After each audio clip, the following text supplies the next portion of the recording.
మన ఇస్రో శాటిలైట్లో artificial intelligence technology criminals ఏఐని యూజ్ చేసి హాని తలపెట్టలేరు. గుండు చప్పుడుకి ఆర్టిఫిషియల్ ఇంటెలిజెన్స్ ఇటువంటి ఆసక్తికరమైన ఏ అప్డేట్స్ని ఈరోజు మన ఏఐ తెలుగులో తెలుసుకుందాం. నమస్తే, నేను మీ కృష్ణ చైతన్య మండేలో.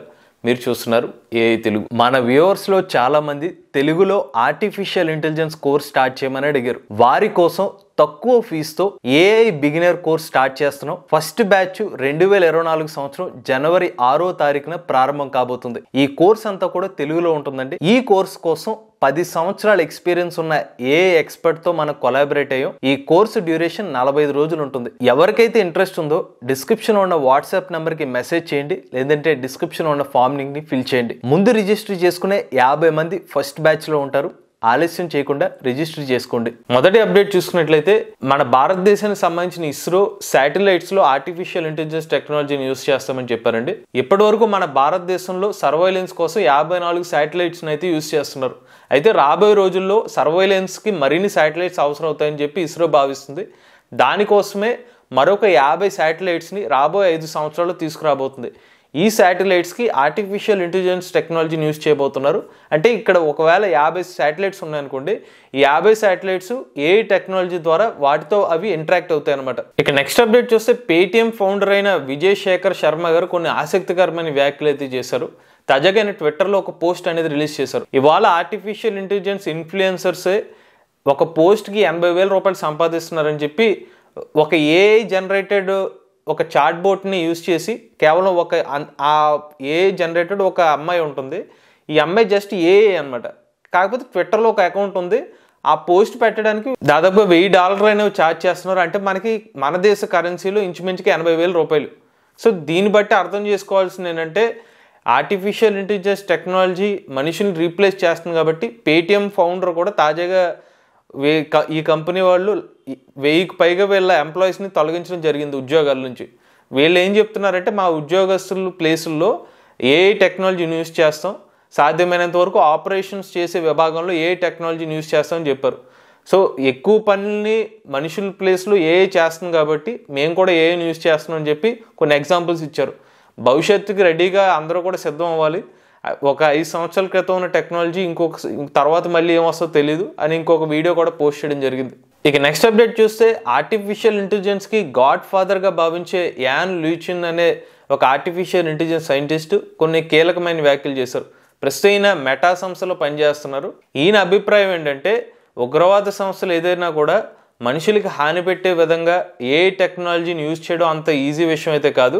ఒకవేళ వీళ్ళు కనుక ప్రపంచంలో ఉన్న భారీ రీసోర్సెస్ కావాలంటే ఇంచుమించుగా వీళ్ళకి ప్రపంచవ్యాప్తంగా 2000 జీపీయూస్ పవర్ అయితే ఖచ్చితంగా అవసరం అవుతుంది. ఆ 2000 జీపీయూస్కి వీళ్ళ యాక్సెస్ అనేది కావాలి. యాక్సెస్ రావడం అనేది అంత ఆషామాషి విషయం అయితే కాదు. అలానే ఈ కంప్యూటర్ రీసెర్చ్ల కోసం వీళ్ళు భారీ ఫండింగ్ అనేది అవసరం అవుతుంది. అలానే దాన్ని యూజ్ చేయగలిగే వాళ్ళకి కూడా నాలెడ్జ్ ఉండాలి. సో ఇవన్నీ కూడా సాధ్యమవుతూనే నిజంగా మన భారతదేశానికి లేకపోతే ప్రపంచ దేశాలకి ఏదైనా ఉగ్రవాదుల సంస్థ నుంచి హానికరం అయితే అవకాశం ఉంటుంది. కానీ బట్ ఇప్పటికైతే ఏ టెక్నాలజీని ఇంత భారీ మొత్తంలో జీపీయూస్ని యూజ్ చేసుకుని అటాక్ చేసేంత రీసోర్సెస్ అనేవి ఉగ్రవాదుల దగ్గర లేవు. సో మనం సేఫ్గానే ఉంటామని చెప్పి ఈయన అభిప్రాయపడుతున్నారు. అలానే ఈయన ఇంకొక వ్యాఖ్యలు కూడా చేశారు. రాబోయే 5-10 సంవత్సరాల్లో మాత్రం ఏ టెక్నాలజీ మనుషులకి కాస్త హానికరంగా మారే అవకాశం ఉంటుంది. బట్ అది జరగకుండా ఉండాలని ఆశిస్తున్నాను. నేనైతే పాజిటివ్గా ఉన్నానని మన ఆర్టిఫిషియల్ ఇంటెలిజెన్స్ గాడ్ ఫాదర్ గారు అభిప్రాయపడుతున్నారు. ఇక నెక్స్ట్ అప్డేట్ చూస్తే నాసా వైపర్ రోవర్లో ఆర్టిఫిషియల్ ఇంటెలిజెన్స్ యూజ్ చేస్తున్నారు. ఇప్పుడు ఈ చంద్రుడి మీదకి నాసా ఒక రోవర్ని తీసుకెళ్దాం అనుకుంటుంది. దాని పేరు వైపర్ అనమాట. అందులో ఏ టెక్నాలజీని యూజ్ చేస్తున్నారు. దీనికోసం ఇప్పటికే వీళ్ళ సైంటిస్టులు భారీగా వీళ్ళు ప్రోగ్రామింగ్లు అయితే చేస్తున్నారు. ఇందులో వీళ్ళు యూజ్ చేస్తున్న ప్రోగ్రామింగ్ పేరు షెర్పా అండి. మొత్తం చంద్రుడి మీద ఒక 100 రోజుల పాటు ప్రయాణం అయితే ఉండబోతుంది. ఆ చంద్రుడి మీద ఉన్న ఎన్విరాన్మెంట్ని తట్టుకునే విధంగా అక్కడ ఉన్న ఎటువంటి వాతావరణం కానీ ఎటువంటి డిఫరెంట్ కండిషన్స్కి ఎదుర్కొనే విధంగా ఈ ఏఏ ప్రోగ్రామ్ అనేది యూజ్ చేయబోతున్నారు. సో ఆటోమేటిక్గా డిసిషన్ తీసుకోవడం. రోబోటిక్స్ అంటే మనకి రిమోట్గా వాళ్ళు ఆపరేట్ చేయాల్సి వస్తుంది. బట్ ఏ టెక్నాలజీని ఇంటిగ్రేట్ చేయడం వల్ల ఇన్ కేస్ ఏమన్నా కమ్యూనికేషన్ సిగ్నల్ మిస్ అయినా కూడా ఏ టెక్నాలజీ ఆటోమేటిక్గా డిసిషన్ తీసుకుని ముందుకు వెళ్లే విధంగా నాసా ఏ టెక్నాలజీని అనేది వీళ్ళ మూన్ మిషన్లో యూజ్ చేయబోతున్నారు. ఇక నెక్స్ట్ అప్డేట్ చేస్తే సినిమా యాక్టర్ అయిన కాజల్ గారు ఒక ఆర్టిఫిషియల్ ఇంటెలిజెన్స్ ఇమేజ్ని తన ఇన్స్టాగ్రామ్ అకౌంట్లో పోస్ట్ చేశారు. ఇప్పుడు తాజాగా నెట్ఫ్లిక్స్ సంబంధించిన ఒక ప్రోగ్రాంలో పాల్గొన్నారు. అందులో ఏమని చెప్పారంటే, నాకు ఒక సైకో కిల్లర్ సంబంధించిన పాత్ర పోషించాలని చెప్పి ఇంట్రెస్ట్ ఉంది అని చెప్పి కొన్ని వ్యాఖ్యలు చేశారు. దాన్ని ఎలాగో ఇమీడియట్గా అది నిజం కాలేదు కాబట్టి ఆమె ఏం చేశారంటే, ఆమె ఫోటోల్ని ఏఐ టెక్నాలజీని యూజ్ చేసి సైకో కిల్లర్ సంబంధించిన ఇమేజెస్ని జనరేట్ చేశారు. కొంచెం black oriented type psycho killer పాత్ కింద ఆ ఫొటోస్ని క్రియేట్ చేశారు. ఇదంతా కూడా ఏఐ టెక్నాలజీ దాని చేశారనమాట. నిజంగా ఒక సినిమా స్థాయి వ్యక్తులు ఏఐ టెక్నాలజీని యూజ్ చేసి ఇమేజెస్ని పెడుతున్నారంటే ఏఐ టెక్నాలజీ ఏ రేంజ్లో జనాల్లోకి వెళ్ళిందో అర్థం చేసుకోవచ్చు. మొన్నటి వరకు డీప్ ఫేక్ టెక్నాలజీని యూజ్ చేసి సినిమా యాక్టర్స్ సంబంధించిన వీడియోస్ని రిలీజ్ చేస్తున్నారు. బట్ మన యాక్టర్స్ ఏంటంటే వాళ్ళ రియాలిటీలో ఇమీడియట్గా సాధ్యం కాని విషయాలను అయితే ఏ టెక్నాలజీని యూజ్ చేసి ఇమేజెస్ని జనరేట్ చేయడం ఒక మంచి విషయం అని చెప్పుకోవచ్చు. ఇక నెక్స్ట్ అప్డేట్ చూస్తే, అదానీ ఎంటర్ప్రైజెస్ కంపెనీ వాళ్ళు సైరస్ ఇంటర్నేషనల్ కంపెనీ వాళ్ళతో టైఅప్ అయ్యి ఆర్టిఫిషియల్ ఇంటెలిజెన్స్ టెక్నాలజీ మరియు ఐఓటీ విభాగాల్లో ఇన్వెస్ట్ చేయబోతున్నారండి. భవిష్యత్తు చూసుకున్నట్లయితే ఆర్టిఫిషియల్ ఇంటెలిజెన్స్ మరియు బ్లాక్ చైన్ టెక్నాలజీ కాబట్టి వీళ్ళిద్దరూ భాగస్వామ్యంలో డిజిటల్ ప్లాట్ఫామ్లో ఏ టెక్నాలజీ మీద భారీగా ఇన్వెస్ట్ చేయబోతున్నారు. అంటే పలు రకాల అప్లికేషన్స్ కానీ లేకపోతే ఇతర టూల్స్ని కానీ డెవలప్ చేయడానికి వీళ్ళిద్దరు భాగస్వామ్యం అనేది యూజ్ చేయబోతున్నారని చెప్పి కంపెనీ వాళ్ళు ప్రకటించారు. మనందరూ తెలిసిన అదాని భారతదేశంలో అతిపెద్ద ఒక ఇండస్ట్రీ కంపెనీ అనమాట. వీళ్ళు ఇంకొక ఇంటర్నేషనల్ కంపెనీతో టై అయ్యారు. సో ఓవరాల్గా చూసుకున్నట్లయితే ఈ ఏఐ విభాగంలో భారీ పార్ట్నర్షిప్స్ కూడా ఫామ్ అవుతున్నాయి. ఏఐ టెక్నాలజీ మీద ఇన్వెస్ట్మెంట్ కోసం కానీ ఫ్యూచర్లో పెద్ద ప్రాజెక్ట్స్ కోసం వాళ్ళ టెక్నాలజీ భాగస్వామ్యం కూడా దీనికి ఉపయోగపడుతుంది. ఇక నెక్స్ట్ అప్డేట్ చూస్తే, ఆర్టిఫిషియల్ ఇంటెలిజెన్స్లో ఒక అద్భుత ఘట్టం అని చెప్పుకోవచ్చు. ఆర్టిఫిషియల్ ఇంటెలిజెన్స్ టెక్నాలజీ యూజ్ చేసి ఒక స్టెథోస్కోప్ని క్రియేట్ చేశారు. యూకే దేశంలో ఒక హాస్పిటల్లో దీన్ని ఫస్ట్ టైం పరీక్షించారండి.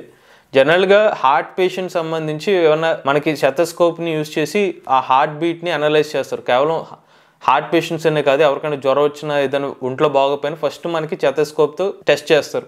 అయితే ఇక్కడ స్టెథోస్కోప్తో టెస్ట్ చేసినప్పుడు కొంచెం టైం పడుతుంది.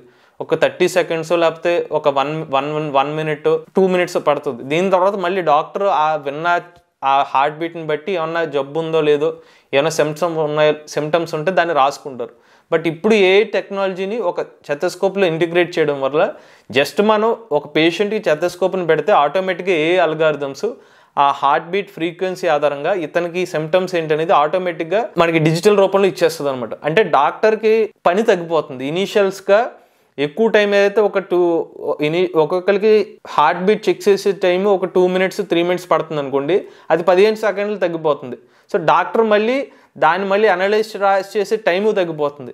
ఇలాగా మెడికల్ ఎమర్జెన్సీ పాయింట్లో కానీ హార్ట్ రిలేటెడ్ సంబంధించిన స్కానింగ్ రిలేటెడ్ సంబంధించిన విషయాల్లో ఇది బాగా యూజ్ అవుతుందని చెప్పుకోవచ్చు. అద్భుతమైన ఏ పరికరం అనే చెప్పుకోవచ్చు ఇది. ఇక నెక్స్ట్ అప్డేట్ చూస్తే, యుఎస్ సుప్రీంకోర్టు చీఫ్ జస్టిస్ అయిన జాన్ రాబర్ట్స్ గారు కొన్ని కీలక వ్యాఖ్యలు చేశారు. ఆర్టిఫిషియల్ ఇంటెలిజెన్స్ టెక్నాలజీ లీగల్ విభాగంలో కూడా బాగానే ఉపయోగపడుతుందని చెప్తున్నారు. అంటే లాయర్స్కి ఇనీషియల్గా ఈ మరింత న్యాయం జరిగే విధంగా, ఎవరైతే క్లయింట్స్కి న్యాయం జరిగే విధంగా ఏ టెక్నాలజీ యూజ్ అవుతుంది. కానీ ప్రైవసీ ఇష్యూస్ మాత్రం ఆర్టిఫిషియల్ ఇంటెలిజెన్స్ టెక్నాలజీతో ఉన్నాయని చెప్తున్నారు.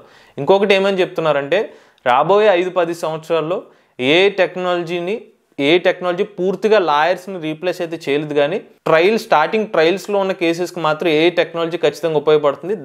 ఆ పర్టికులర్ రిపిటేటివ్ టాస్క్లో మాత్రం ఏ టెక్నాలజీని యూజ్ చేసే అవకాశాలు ఎక్కువగానే ఉన్నాయని చెప్పి నేను అభిప్రాయపడుతున్నారు. ఇవి తాజా ఏ అప్డేట్స్ అండి. ఇటువంటి లేటెస్ట్ ఇన్ఫర్మేషన్ కోసం ఏ తెలుగు ఛానల్ సబ్స్క్రైబ్ చేసుకోండి. If I lay down and I play dead and I stay dead, baby you'll get